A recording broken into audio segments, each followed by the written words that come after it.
In this video, I'm going to talk to you about something really exciting, buying a home.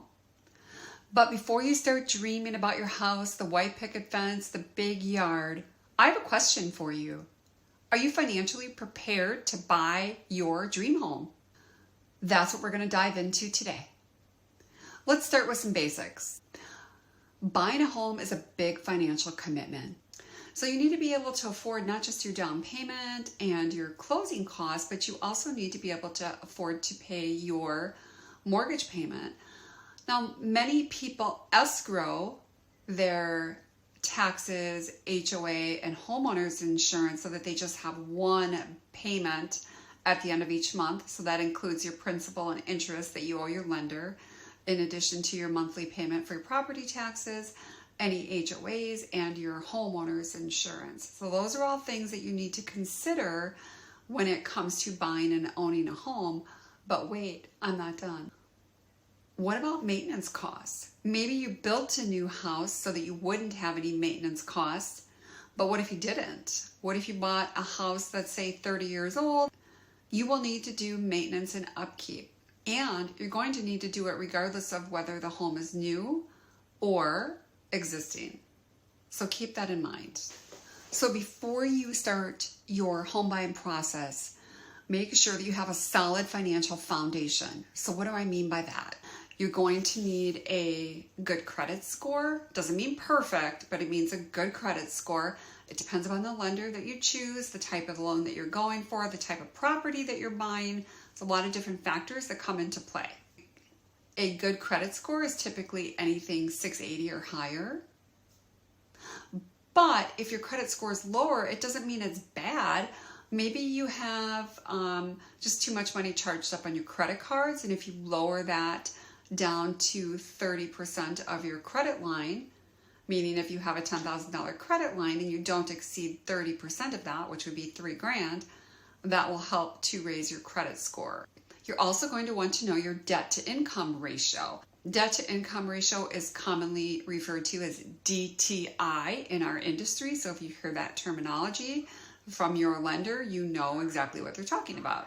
Your debt to income ratio is the percentage of your monthly income that goes towards debts. Payments like credit cards, car payments, student loans, and any other debts that appear on your credit report. Now, depending upon the type of loan and the lender that you go to, mortgage lenders typically like to see a debt ratio of less than 43%. There can be factors that will help you as a buyer to kind of offset a debt ratio that, let's say, is 43.9%, right?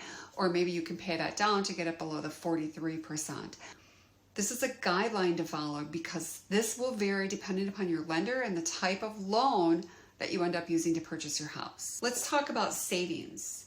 You will need money upfront to buy a house regardless of the loan type that you use. Even if it is 100% financing, you will still need this money upfront.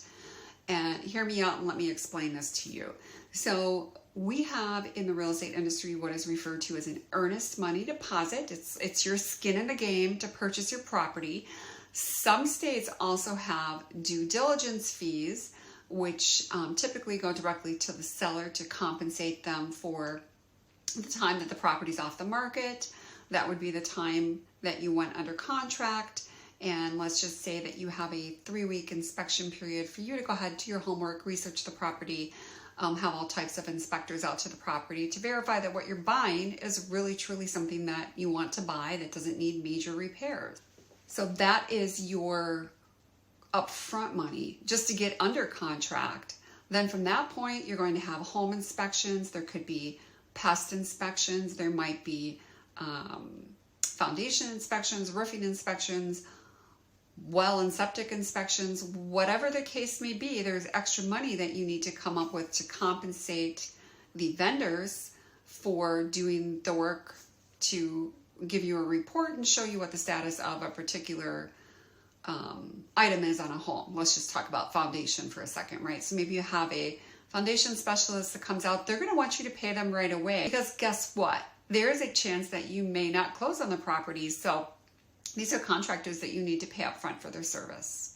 If you have a loan where you're putting down a down payment, you can typically start at 3% and go up from there. Then you need your down payment money in addition to the other items that I just mentioned. You also are going to have to pay to move. So as you can see, there's a lot of additional costs that come into play when you're purchasing a house.